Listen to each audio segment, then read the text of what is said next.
একজন কৃষক একজন ছাগলের রাখালকে আরব দেশে জিজ্ঞেস করা হয়েছিল, আল্লাহ যে আছে এর কোনো প্রমাণ তুমি কি দিতে পারবা? তুমি কি প্রথমে বলো আল্লাহ আছে, তুমি কি বিশ্বাস করো? অবশ্যই করি। আল্লাহ আছে, এর কোনো প্রমাণ আছে তোমার কাছে? কোনো প্রমাণ নাই, তবে আমি বুঝি আল্লাহ আছে। বলে কেমনে? কয় যে আমি তো ছাগলের রাখাল, আমি তো লেখাপড়া করিনি, আমি দার্শনিকও না বিজ্ঞানীও না, কিছু না, ছাগল পালি। আমি চিন্তা করি ছাগলে খায় ঘাস আর পায়খানা করে কতগুলো ক্যাপসুলের মতো ট্যাবলেট, আল্লাহ যদি না থাকবে এগুলো হয় কেমনে? ওর মাথা যেমন ও বুঝছেও তেমন। কথা বুঝতে পেরেছেন? ছাগলের রাখাল ছাগলের পায়খানা দেখা ওর মনেও চিন্তা আসে, নিশ্চয়ই কেউ পরিকল্পনা করে এরকম করে। কিন্তু ইউনিভার্সিটিতে কিছু সংখ্যক শিক্ষক আছেন জনগণের 12 কোটি মুসলমানের পয়সা দিয়া বেতন খায় আর বলে আল্লাহ নাই। একজন তো এই কথা কয়ে মরেই গেছে। মরার সময় বেচারা বুঝতে পারছে যে কবরে গেলে দশাটা কি হবে, সেই জন্য কবরে যাব না। বলে দিল আমার দাফন করবা না, কাফন দিবা না, জানাজা দিবা না, এমনি নিয়া ফেলাইতো। তারপরে কি বলে মেডিকেল কলেজে দিয়ে দিও, ছেলেরা আমাকে অপারেশন করিয়া কাটাছেড়া করিয়া অপারেশন শিখবে। তার ওসিয়ত অনুযায়ী কাজ হয়েছে। এত বড় বুদ্ধিজীবী, তো তার ওসিয়ত তো শোনাই লাগে। ওর কাফনও হয় নাই, দাফনও হয় নাই, গোসলও হয় নাই, কপালে নাই, কি হবে? তারপরে থুইসে বার্ডেমের মধ্যে কিছুদিন পর তাকে পাঠানো হয়েছে মেডিকেল কলেজে। মেডিকেল কলেজের ছাত্ররা যখন শুনলো যে ওই লোকটার লাশ আসতেছে, ওরা দাঁড়ায় বলছে আল্লাহর হস্তে মাপ চাই, এই হুজুর এখানে আনবেন না। উনি বেঁচে থাকতে আল্লাহর অস্বীকার করছে, এখন ওনারে কাইটা যদি আমরা অপারেশন শিখি তাহলে যে রুগীরে ধরবো যাও বাঁচবে ওইটা মরবে, কাজী এদারে ফিরাও।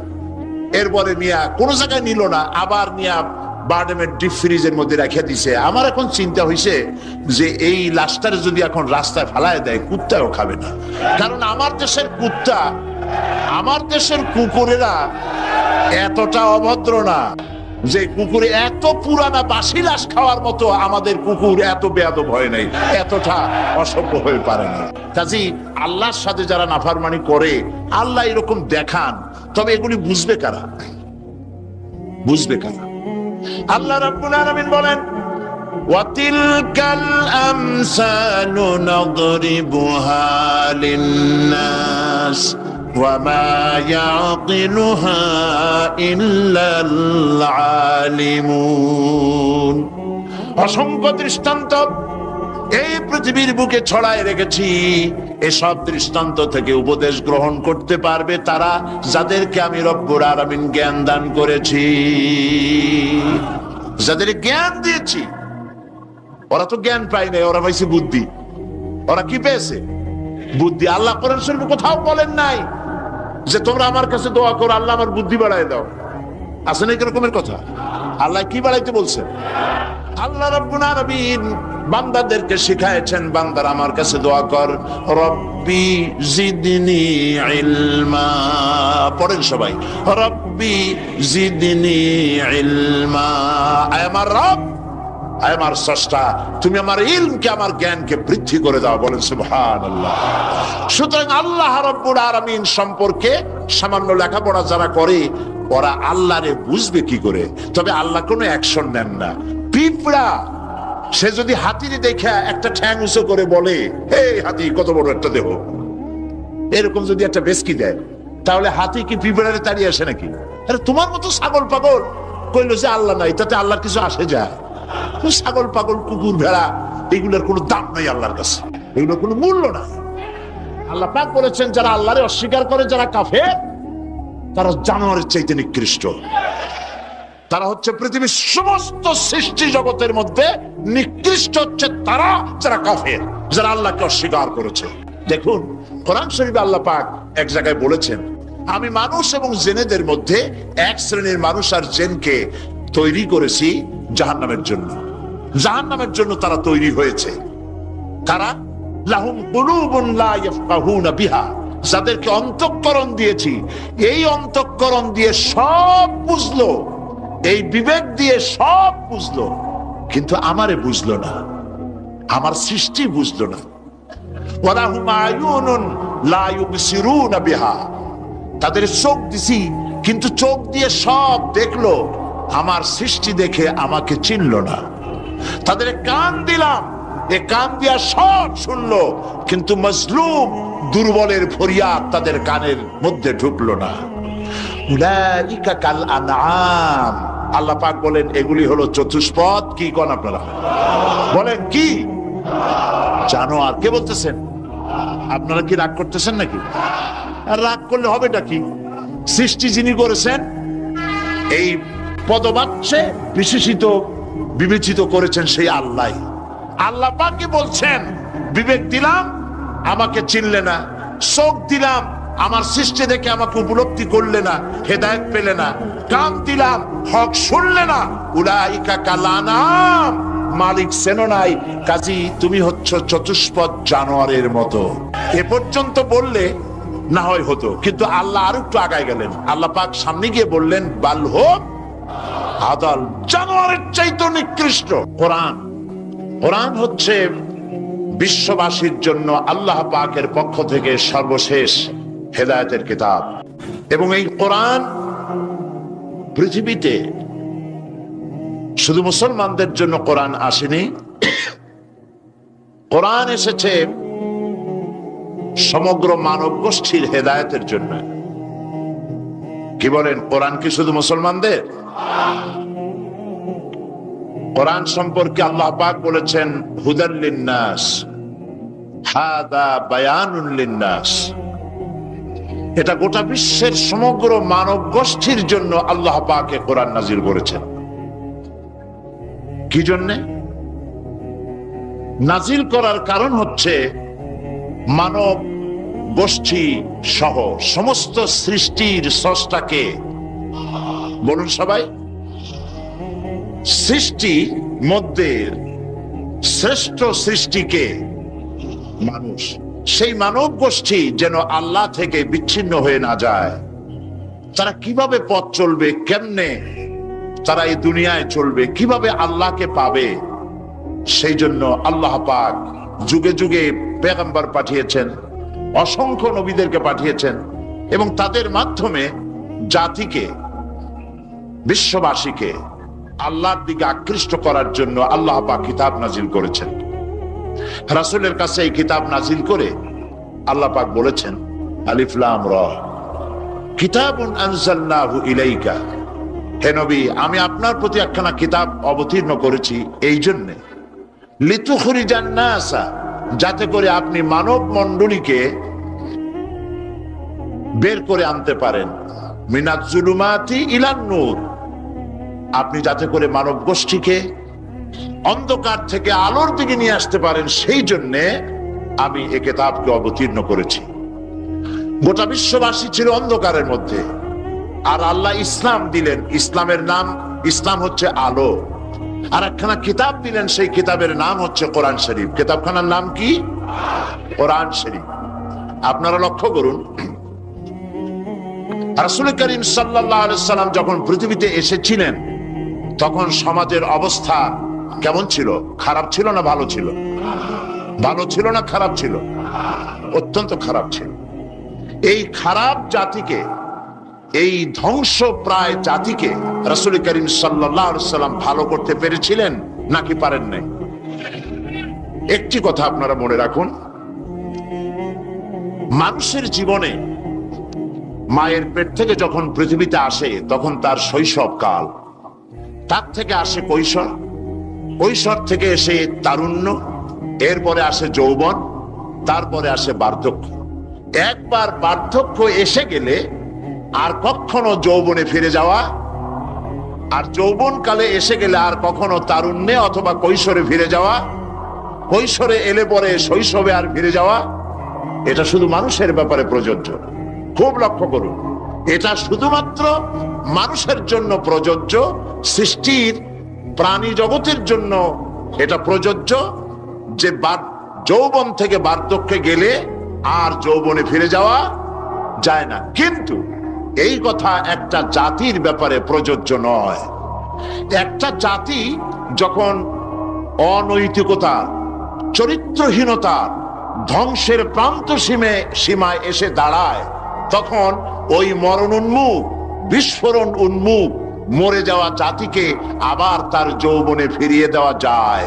তার প্রমাণ রাসূল করিম সাল্লাল্লাহু আলাইহি ওয়াসাল্লাম মরা জাতিকে জিন্দা করে দিয়েছিলেন। সেই আরবের মরা জাতি জেনা, ব্যভিচার, হত্যা, ধর্ষণ, মিথ্যা ইত্যাদিতে ভরপুর ছিল যে সমাজ, এই সমাজটাকে রাসূল করিম সাল্লাল্লাহু আলাইহি ওয়াসাল্লাম অনৈতিকতার, চরিত্রহীনতায় ধ্বংসপ্রাপ্ত জাতিকে রাসূল করিম সাল্লাল্লাহু আলাইহি ওয়াসাল্লাম বিশ্বের শ্রেষ্ঠ জাতিতে পরিণত করতে পেরেছিলেন নাকি পারেন নাই? কি দিয়ে পেরেছিলেন বলুন তো এবার? এই কোরআন দিয়েই একটি জাতির বিরাট পরিবর্তন আনয়ন করেছিলেন মুহাম্মদ রাসূলুল্লাহ সাল্লাল্লাহু আলাইহি ওয়াসাল্লাম।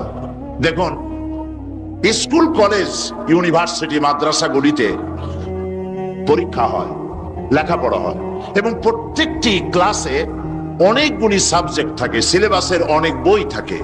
এই অনেকগুলি বই, সাবজেক্ট ইত্যাদির উপরে পরীক্ষা দিয়ে আমরা কি পাই? প্রোডাকশন কি হয়? চরিত্রহীন, দুশ্চরিত্র, বেনামাজি, হত্যা, ধর্ষণ, চুরি, ডাকাতি ইত্যাদি বৃদ্ধিপ্রাপ্ত হচ্ছে সারা বিশ্বব্যাপী, ঠিক কিনা? এবার দৃশ্যের অপর পৃষ্ঠ দেখুন, রাসূল করিম সাল্লাল্লাহু আলাইহি ওয়াসাল্লামের কাছে একটা বিশ্ববিদ্যালয় ছিল। আজকে যেমন পৃথিবীতে অনেক বিশ্ববিদ্যালয় আছে, রাসূলের কাছেও একটা ইউনিভার্সিটি ছিল। সেই ইউনিভার্সিটির নাম হলো আল হেরা ইউনিভার্সিটি। এই আল হেরা ইউনিভার্সিটির চ্যান্সেলর ছিলেন আল্লাহ রাব্বুল আলামিন, আর এর ভাইস চ্যান্সেলর হলেন মুহাম্মদুর রাসূলুল্লাহ সাল্লাল্লাহু আলাইহি ওয়াসাল্লাম। এই বিশ্ববিদ্যালয়ে যে সব ছাত্ররা তৈরি হয়েছিলেন, সেই সব ছাত্রদেরকে আপনারা কি চেনেন? সেসব ছাত্রদের নাম শুনুন।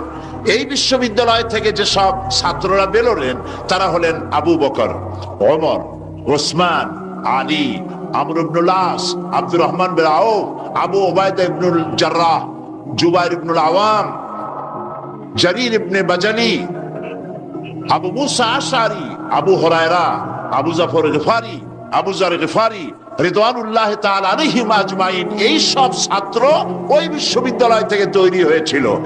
আজ যদি পৃথিবীর সমস্ত বিশ্ববিদ্যালয় একত্রিত হয়ে প্রচেষ্টা চালায়, হযরত ওমরের মতো একজন মানুষ বানাতে পারবে কি? তাহলে রাসূল করিম সাল্লাল্লাহু আলাইহি ওয়াসাল্লাম তার ওই বিশ্ববিদ্যালয়ের সিলেবাসে বই ছিল মাত্র 2খানা। রাসূলের বিশ্ববিদ্যালয় সিলেবাসের কিতাব ছিল কয়খান? একখানা হলো কোরআন শরীফ, আর একখানার নাম আপনারা বলুন। মাশাআল্লাহ, একখানা হলো কোরআন, আর একখানার নাম হাদিস। কোরআন আর হাদিস দিয়ে রাসূল করিম সাল্লাল্লাহু আলাইহি ওয়াসাল্লাম সিলেবাসের মাত্র 2খানা বই দিয়ে গোটা বিশ্বের মানব মণ্ডলীর বিরাট তাদের মস্তিষ্ক এবং চিন্তার জগতে আলোড়ন সৃষ্টি করেছিলেন। রাসূল যে সমাজ তৈরি করেছিলেন, ওই সমাজ পৃথিবীর মানুষের কাছে আর ফিরে আসে নাই। তবে হ্যাঁ, আসতে পারে, যেহেতু সিলেবাসের সে 2খানা কিতাব আজও আছে। না নাই? রাসূলুল্লাহ বলেছেন, খায়রুল কুরুনে কারনি, সর্বশ্রেষ্ঠ যুগ হচ্ছে আমার যুগ। সর্বশ্রেষ্ঠ যুগ কার? রাসূলের যুগ। কেউ যদি প্রশ্ন করে যে কোরআনের মূল টার্গেট কি, কি জিনিসের দাওয়াত মানুষের সামনে কোরআন পেশ করেছে, তাহলে বলতে হয় যে দাওয়াতটা দিয়েছে সর্বপ্রথম, সে দাওয়াতের নাম হচ্ছে ঈমান। তো আমি এখন যে জিস্ট সাংবাদিক ভাইদের জন্য বলতে চাই, সেটা হলো এই যে মুমিন ব্যক্তির নিকট ইসলামের সর্বপ্রথম দাবি হচ্ছে ঈমান। আর এই ঈমান আল্লাহ এবং তার রাসূলের পেশকৃত কতগুলি বিষয়ের প্রতি নিঃশর্ত বিশ্বাসের নাম হচ্ছে ঈমান। শুধু নামাজ, রোজা এবং উমরা পালনের মাধ্যমে ঈমানের দাবি পূরণ হয় না। জীবনের সকল দিক এবং বিভাগে আল্লাহ এবং রাসূলের পূর্ণাঙ্গ নিঃশর্ত আনুগত্যই ঈমানের দাবি। এর বিপরীত আচরণের নাম মুনাফিকি বা কুফরি। আমাদের দেশে দুর্ভাগ্যজনকভাবে, অত্যন্ত দুর্ভাগ্যজনকভাবে রাষ্ট্রীয় পৃষ্ঠপোষকতায় ঈমানের বিপরীত কার্যক্রম শুরু হয়েছে। যেমন আগুনকে সম্মান প্রদর্শন করা, ভাস্কর্যের নামে যত্রতত্র মূর্তি নির্মাণ করা, মানুষের প্রতিকৃতি ছবি স্থাপন এবং তাতে মাল্যদান করে মাথা নিচু করে সম্মান প্রদর্শন করা,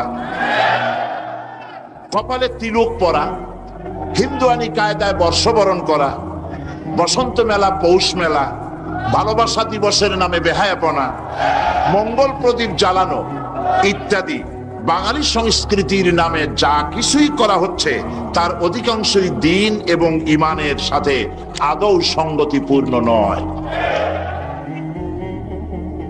আমরা লক্ষ্য করেছি দেশে যেটা হচ্ছে সেটা হচ্ছে হজ এবং উমরার নামে আমাদের নেতৃবৃন্দ এবং সরকারের উচ্চ পর্যায়ের ব্যক্তিবর্গ হজ এবং উমরার নামে মক্কা মদিনা গমন করেন, কিন্তু দাদা বাবুদেরকে খুশি করার জন্য গয়া, কাশী বা শান্তিনিকেতন থেকে সংস্কৃতি আমদানি করেন। এটা আর যাই হোক, এর নাম মুসলমানই নয়, এর নাম হচ্ছে সুস্পষ্ট মুনাফিকি। এখন অবস্থা দৃষ্টে যা আমরা দেখতে পাচ্ছি তা হলো এই, ধর্মনিরপেক্ষতার নামে ইসলামের ইতিহাস, ঐতিহ্য, সংস্কৃতি চিরতরে মুছে ফেলার জন্য মারাত্মক ষড়যন্ত্র চলছে।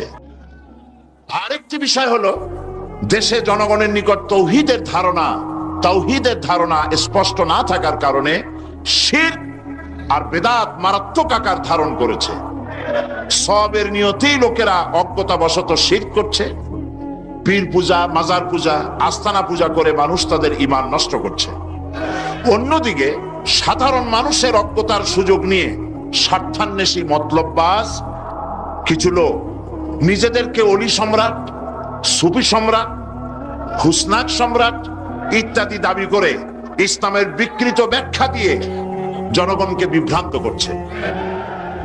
তাসাউফের মতো মহান এবং পবিত্র বিষয়টিকে ব্যবসার হাতিয়ার বানিয়ে ওরস শরীফ, গোসল শরীফ, নরস শরীফ, খসরস শরীফ এর নামে কুল্লু শরীফ করে মুসলমানদেরকে বিভ্রান্ত করছে। এমত অবস্থায় প্রত্যেক মুসলমান নরনারীকে ইসলামের সর্বপ্রধান এবং সর্বপ্রথম দাবি ঈমানকে কোরআন এবং হাদিসের আলোকে বুঝে নিতে হবে এবং এর দাবি পঙ্খু রূপে মুসলমানদের মেনে চলতে হবে।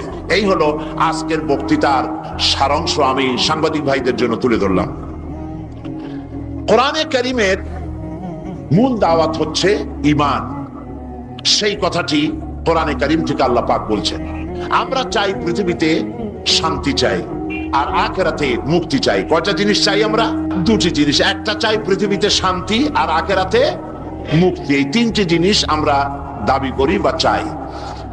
এখন এই শান্তি, দুনিয়ার শান্তি এবং আখিরাতের মুক্তি কিভাবে হবে সেজন্য আল্লাহ পাক বলছেন, ইয়া আইয়ুহাল্লাযীনা আমানু হাল আদুল্লুকুম আলা তিজারাতিন তুনজিকুম মিন আযাবিন আলীম تؤمنون بالله ورسوله وتجاهدون في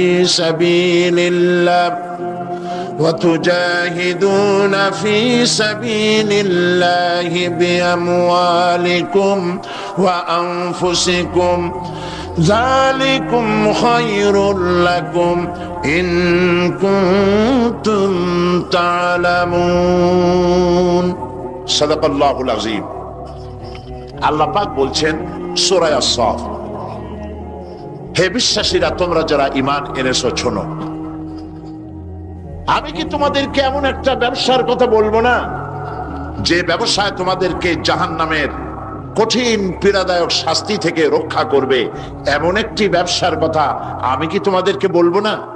তার মানে হচ্ছে অবশ্যই আমি তোমাদেরকে এরকম একটি ব্যবসার কথা বলবো। সুবহানাল্লাহ বলেন। কিভাবে চললে পরে জাহান্নাম থেকে মুক্তি পাওয়া যাবে সে কথাটি আল্লাহ পাক গোপন রাখেননি, ওপেন সিক্রেট। তিনি তো বান্দাদেরকে এজন্য সৃষ্টি করেন নাই যে বান্দাগুলি তিনি সব জাহান্নামে দিবেন। তিনি তৈরি করেছেন মানুষকে হেদায়েত যেন তারা পায়, সেই জন্য আল্লাহ পাক তাকে জ্ঞান দিয়েছেন, নবী দিয়েছেন, কিতাব দিয়েছেন। আল্লাহ পাক বলছেন আমি অবশ্যই এমন একটা ব্যবসার কথা তোমাদেরকে বলবো। সেই ব্যবসাটা কি? সেই ব্যবসাটা হচ্ছে, সেই ব্যবসার জন্য তিনটা পুঁজি লাগবে। কয়টা পুঁজি? একটা হচ্ছে ঈমান বিল্লাহ, আল্লাহর প্রতি ঈমান। আরেকটা হচ্ছে রাসূলের প্রতি ঈমান, আর একটা হচ্ছে আল্লাহ রাস্তায় জিহাদ করা, মাল দিয়ে আর জান দিয়ে। এই তিনটি জিনিস। ঈমান আনা ফরজ। ঈমান আনা কি? আল্লাহর প্রতি ঈমান আনা কি? রাসূলের প্রতি ঈমান আনা কি? এবং আল্লাহ রাসূলের আইন প্রতিষ্ঠার জন্য জিহাদ করা কি?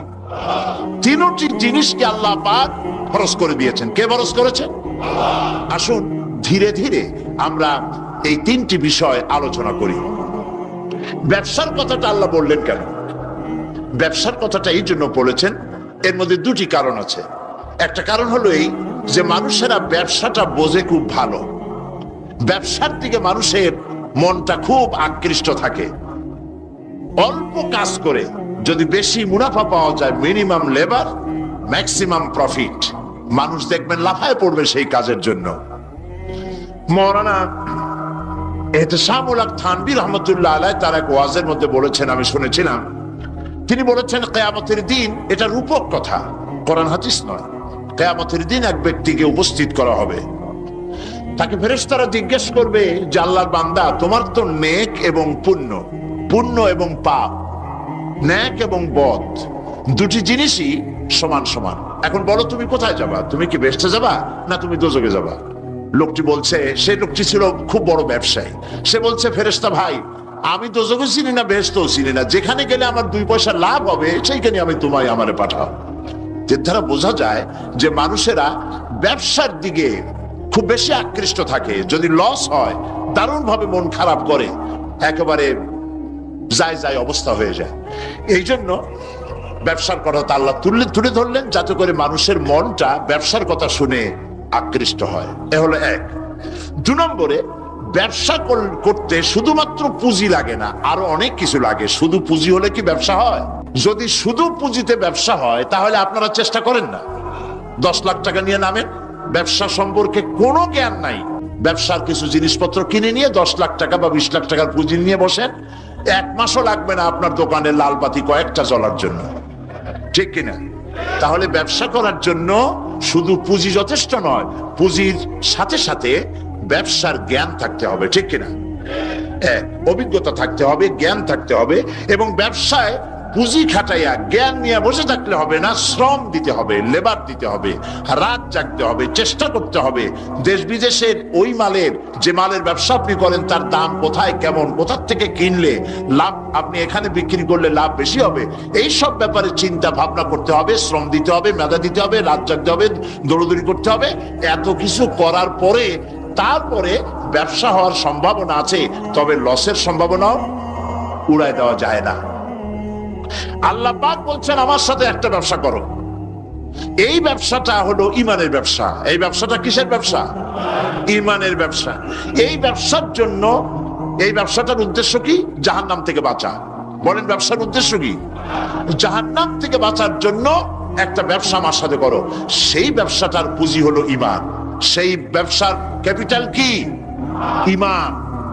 সেই ঈমান লাগাইয়া বসে থাকলে হবে না, শুধু পড়লে হবে না লা ইলাহা ইল্লাল্লাহু মুহাম্মাদুর রাসূলুল্লাহ। জোরে পড়েন লা ইলাহা ইল্লাল্লাহ, লা ইলাহা ইল্লাল্লাহ, লা ইলাহা। অল্প দিবা। লা ইলাহা ইল্লাল্লাহু মুহাম্মাদুর রাসূলুল্লাহ। এই কলেমার পুঁজি খাটাইয়া বসে থাকলে হবে না, ঈমানের জন্য পুঁজি খাটাতে হবে। পুঁজি হলো জাহান্নাম থেকে বাঁচার জন্য, পুঁজি হলো ঈমান। সেই ঈমান খাটাইয়া কলেমা পড়ে বসে থাকলে হবে না, শ্রম দিতে হবে, চিন্তা করতে হবে, রাত জাগতে হবে। যার উপরে ঈমান এনেছেন তার উপরে ঈমান আনার কারণে যদি অত্যাচার আসে সহ্য করতে হবে, বরদাস্ত করতে হবে। এরকম নয় ঈমান এনেছি এই কথা বলবেন, আহাসিবান নাসু আইয়ুতরাকু আইয়াকুলু আমান্না ওয়া হুম লা ইফতানুন। আল্লাহ রাব্বুল আলামিন বলেছেন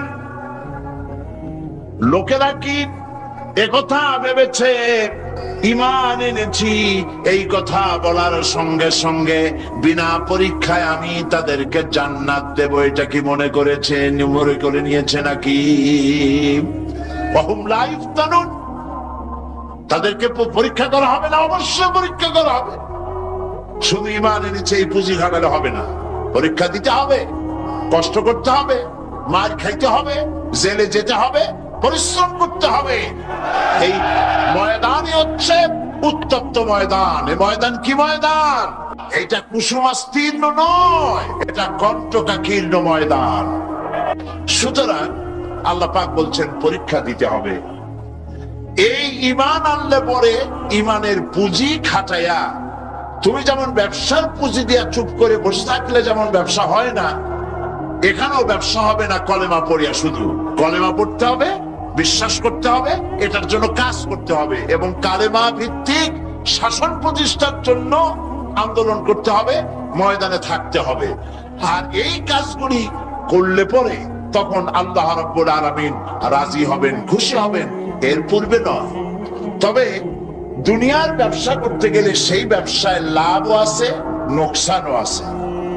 আল্লাহ রাব্বুল আলামিন বলেন, আমার সঙ্গে যে ব্যবসাটা করবে, ওই ব্যবসাটা হচ্ছে, আমার সাথে যে ব্যবসা করবে, এই ব্যবসায় নোকসানের কোন সম্ভাবনা নাই, কোন লস নাই। বাঁচলেও লাভ, জেলে গেলেও লাভ, ফাঁসির মঞ্চে চললেও লাভ, মরে গেলেও লাভ, মার খাইলেও লাভ। এটা সব জায়গায় লাভ আর লাভ। সুবহানাল্লাহ বলতে ইচ্ছে করে না? কারণ তুমি মার খাচ্ছ কার জন্যে? জেলে যাচ্ছ কার জন্যে? ফাঁসির মঞ্চে চড়ছ কার জন্যে? সুতরাং তোমার তো কোনো দুঃখ থাকার কথা নয়, তোমার তো কোনো চিন্তা থাকার কথা নয়। আমাকে তো আমার আল্লাহ শিখেই দিছেন কি, কুল ইন্না সালাতি ওয়া নুসুকি ওয়া মাহইয়ায়া ওয়া মামাতি লিল্লাহি রাব্বিল আলামিন। পড়েন আমার সাথে। আল্লাহ পাক বলেন, বলো নিশ্চয়ই আমার নামাজ, আমার কুরবানি, আমার হায়াত, আমার মওত সবকিছু আল্লাহ রাব্বুল আলামিনের জন্য। কার জন্য? তাহলে মুমিনের কি কোনো দুঃখ থাকার কথা, কোনো কষ্ট থাকার কথা? নিশ্চয়ই নয়। মুমিন সর্বাবস্থায় আল্লাহর উপরে রাজি থাকবে, খাইরিহি ওয়া শাররিহি মিনাল্লাহি তাআলা। আমার উপরে যদি কোনো বিপদ আসে অথবা আমার যদি কোনো সুখ আসে, সবকিছু কার পক্ষ থেকে? হয়রান হওয়ার, পেরেশান হওয়ার কোনো কারণ নাই। আমার জন্য যা হয় তার মধ্যে কল্যাণ আছে। আমি বুঝি না কল্যাণটা কত দূরে, তবে কল্যাণ হবেই হবে ইনশাআল্লাহ।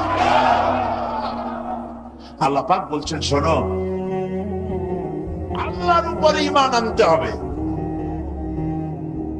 তুমিনুনা বিল্লাহ। আমরা কি জাহান্নাম থেকে বাঁচতে চাই? তাহলে আল্লাহ পাক বলছেন আমার উপর ঈমান আনো। এখন আল্লাহর উপর ঈমান আনার জন্য 4টি শর্ত আছে। কয়টি শর্ত? মুখস্থ করেন। আল্লাহর উপর ঈমান আনার জন্য 4টি শর্ত। 1 নম্বরের শর্ত হচ্ছে আল্লাহ পাক আছেন, এটা বিশ্বাস করতে হবে। অনেক মুমিনও অনেক সময় প্রশ্ন করে বসে বিপদ দেখে, আল্লাহ কি আছে? এই চিন্তায় এই ধরনের পেরেশানি আর হতাশ হয়ে কথা বলতে পারে কেবলমাত্র যাদের ঈমান যত দুর্বল, বিপদে তারা তত বেশি হতাশ হয়। আর ঈমান যত সবল, সে জানে যে আল্লাহ পাকের ফয়সালার অতিরিক্ত কিচ্ছু হবে না, যা হবে সবটাই আমার আল্লাহর ফয়সালা। কার ফয়সালা? সুতরাং আল্লাহ পাকের উপরে ঈমানটা আনতে হলে 4টি শর্ত লাগবে। একটা হচ্ছে আল্লাহর উপরে ঈমান এনেছি, এই কথাটা বললেই হবে না। ঈমান এনেছি চারটি শর্ত লাগবে। প্রথম হচ্ছে আল্লাহ আছেন, এটা স্বীকার করতে হবে, বিশ্বাস করতে হবে। 2 নম্বরে আল্লাহর গুণাবলী সহ আল্লাহকে বিশ্বাস করতে হবে।